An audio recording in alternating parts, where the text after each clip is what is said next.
I was scammed. And the person who bought this was scammed. I wasn't even expecting this. Hey guys, what's up? In today's video, we're going to be looking at this NZXT BLD pre-built gaming PC. I got to do this teardown before making my final review of the PC, which will be a separate video about NZXT's BLDs in the same style of the Tower Power videos I've done in the past. So if you love those, stay tuned. So first things first, let's turn this thing off, unplug it completely, and let's take this thing apart. Now all we know about the system is that it has a GTX 1660 Super, we can see it's the MSI version, and a i5-10400F. That's a 6-core, 12-thread, 10th gen Intel Core chip. We've got what appears to be a B365GB motherboard, we'll look more into that in a little bit, and 16GB of RAM that is unspecial. It's got a single RGB fan for the cooler, and then two default NZXT case fans that come with the H510. The use of the H510 in this build completely baffles me because it has a USB-C front panel connector. This motherboard doesn't. I don't understand. And the USB-C is completely useless, not blocked off, not labeled at all. You just can't use it. I don't understand why a company that makes cases and pre-built can't understand not to use the case with a USB-C on the pre-built without a USB-C internal header, but whatever. Just use the crappiest motherboard you can.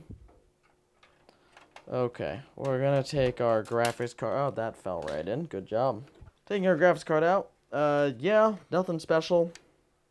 Definitely a 1660 Super. We verified that in software before anyway. Singular 8-pin. It's pretty standard 1660 Super from MSI. This is the Ventus OC version. Great. Let's get a look at this SSD. So it comes with a 512GB M.2 SSD, which is NVMe, and yep, it's just a 660p 512GB NVMe SSD from Intel. These have been, in my testing, some of the worst performing and cheapest NVMe's that you can buy from a brand that isn't, you know, obscure to the degree of basically non-existence. So, yeah, wait a minute. Am I dumb? Hold on. Is this even NVMe? I mean, 660p's are supposed to be NVMe. Okay, yeah, no, it is NVMe, but, you know, I guess I haven't looked at any reviews of these SSDs, but this is... Take a look at this. This is the back of a Samsung 970 EVO. And this is our Intel 660p.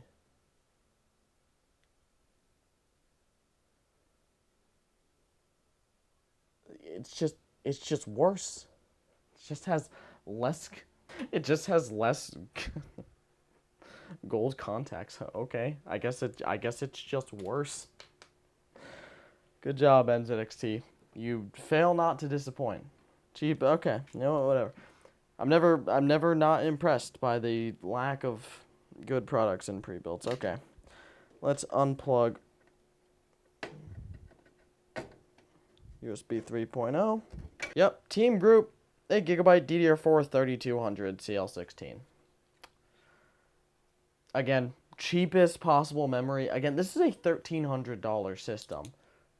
After taxes and shipping, it was $1,600 when originally bought. This RAM is fine, but like, we're 2 for 2 on using the cheapest possible product of a given stack.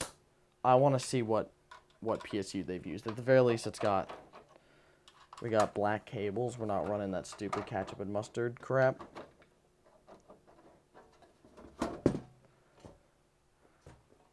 Again, like...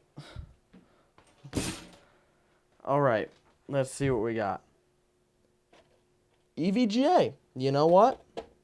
I figured it might be one, because I mean, it really did look exactly, you know, the cables looked exactly like EVGAs. They were very slightly unique, I should say.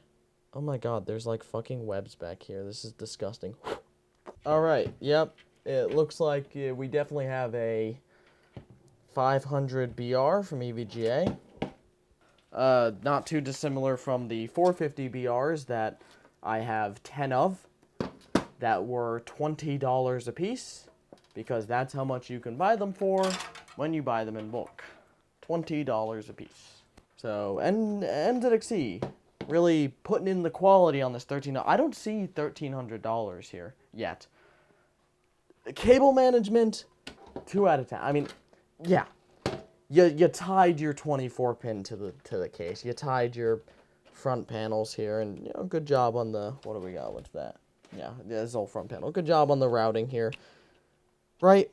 But then, like, congrats, you've zip tied all of 4 cables, basically, and then you just spaghetti monstered at the bottom. So great job.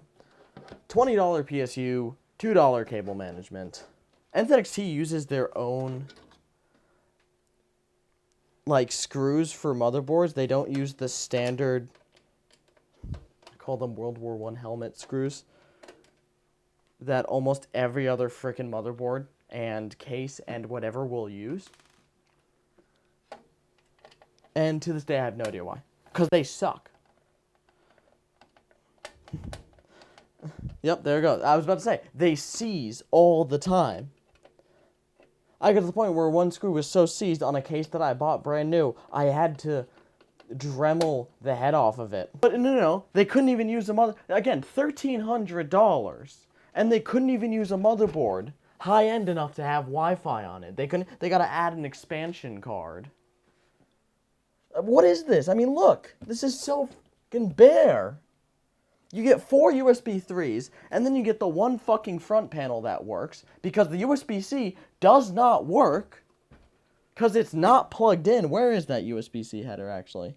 Cap is still on it. USB-C front panel. You couldn't, there are literally adapters to combine them. Couldn't even bother to include one of those. Just leave the USB-C front panel not working. People love defending companies, especially in my comment sections, because I really just, I say what exactly I'm thinking at the time when I see a thing. I don't have anything against NZXT. I just don't use their, I just have not had good experiences with any of their products. The H1 was like crappy and didn't support any of the new graphics cards because of the spacing. And I've just, their quality control is shit. Like, yeah, these cases are amazing. These cases, they're $70. That's insane for a case. They fucking suck. The only thing they have going for them is looks, and they're customizable because, you know, they come in white sometimes. What do we have? Oh, cool. The standoff came out with the screw. Because, like I said, the screws that NZXT uses, they seize and they suck. They gotta hold the standoff with a pair of pliers. Oh my god, that's so seized. The pliers don't even have enough grip. Why, again, why are you screwing in? Why is your screw so torqued into the fucking standoff that it rips it out of the case before just coming off the board? What is wrong with you? Any video criticizing them they watch and then have some snarky tweet about. They actually blocked me on Twitter because of my H210 review where I called it a stupid case because it's bigger than most micro ATX cases and is ITX. And I understand why this is a terrible review, but I freaking love it. One of my highest earning videos. But this, let's check our thermal paste application. Yep. Just as frickin' torqued as ever. But, you know, think about it. Even, like, $1,300 is a lot for a 1660 Super and an i5. Not even a 600K. Like, that's a 400F. I think. I could eat my words here if I didn't read the specs properly. But, I mean, the build quality, the build quality is shit. The cable management was that of a 2-year-old horse doctor. And the screws, oh my god, what the hell kind of cooler design is this? The screws they use are shit, and they're so torqued into the frickin' case that the standoffs come off with the board. This cooler is deep cooled. Yeah, I mean, yeah, deep cool's fine and all, but this is the cheapest cooler like that exists. I mean, this is honestly no better than just using a stock cooler. I mean, this is. I mean, wait a minute, hold on. I have something. AMD's stock coolers used to have a fucking copper. AMD used to make stock coolers with a copper slug that I honestly bet would perform better than this. But I know, like, this would be fine. You could throw this on. I would honestly be happier. For a budget system, this makes absolute sense. For a $1,300 gaming PC, this does not make sense. It's almost as bad as a Redux. Yeah, that's a... Yep, cool. Just got a standoff coming out of the board. Can I get this? Can I even get this out with these pliers? Do I need to grab? I think I might need a different pair of pliers. Because... How do you do that? It's like... do you just not stop? Do you not stop fucking turning when the screw just stops? It's like, hey, by the way, I'm done. Do you just keep going? It's like they use a drill to screw stuff in. And that's fine. Again, using a drill is fine. Just hire people who know how to use a fucking drill. I'm waiting for the defense that people always use when I make videos like this. If there's anyone even watching this far. But people always use the same defense, like, oh, well, actually, I just bought a system from them, and it's really good. And I'm like, well, congratulations. First of all, yeah, I don't have the same system as you. Wait, what? Yeah, hold the fucking phone. Did I misread? 365, I was not paying attention. Hold on. i5-10400F. I mean, this is on me for not checking, but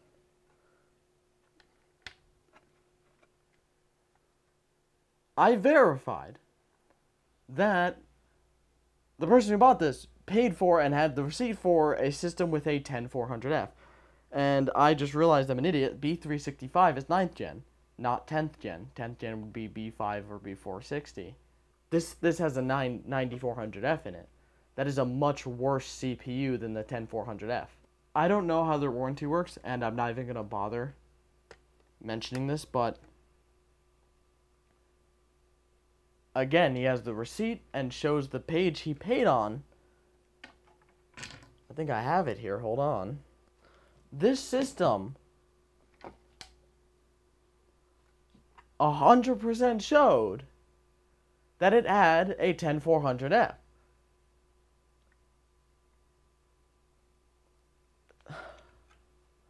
I just took screenshots of all the stuff that I was sent, including the receipt. This is the starter plus PC from NZXT.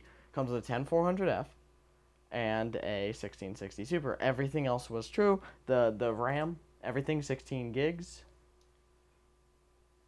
Yep. These are each 8 gigabyte sticks. They are so light. The SSD, again, 500 gigabytes with Windows 10 activated. But this is a 9400F. I was scammed. And the person who bought this was scammed. I wasn't even expecting this. I don't even know what to say, because do I just call the video like scammed by NZXT? Like, I'm going to give the entire benefit of so many doubts to NZXT here and say that either A, this was a genuinely honest mistake on their part, but from what I got, and this is all I have, is he bought a system with a 10400F. The system that was ordered was the starter plus PC with the 10400F and 1660 Super. Every other spec lines up entirely. 500 watt bronze power supply, 16 gigs of T-Force RAM, 512 gigabyte Intel NVMe SSD. So even the fan. The only things that don't line up is it says B560 motherboard and 10400F. This is a B365 with a 9300, with a 9400F. I don't even know what to say. Like I said, I'm not going to... I'll probably do the scammed by NZXT title, Linus style, but like, I'm not gonna think... I'm not gonna say that this is like a standard thing. This could be a but someone buying a pre-built like this would probably not check Task Manager or Device Manager or where else, like MSI Afterburner or anything.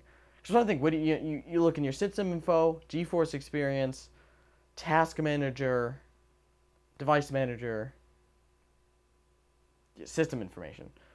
5 places you can get your specs of your machine. Someone buying a pre-built, I can't think of why they would check any of those where the CPU is listed. Because Task Manager, you got to go to performance, but you'd just be closing programs in processes. Device Manager, you wouldn't be checking like almost ever, and you wouldn't be checking your system information. That system info, who cares? Like, you bought a pre-built and it works. So if you got a working system, Windows 10 just boots up. You wouldn't think to check your CPU. And again, if you're buying a pre-built, you probably aren't super fully functioning anyway, but you're probably not very knowledgeable about the performance of a 10400F as opposed to a 9400F. Yeah, so that's LGA 1151, alright. That is not LGA 1200. This has been very disappointing today. I guess that's it. There might be a full review or a frickin' rage video coming up in more detail, but I'm just baffled. This system, the receipt and everything says it's 10400F. Product page, buy page says 10400F. This says 9400F.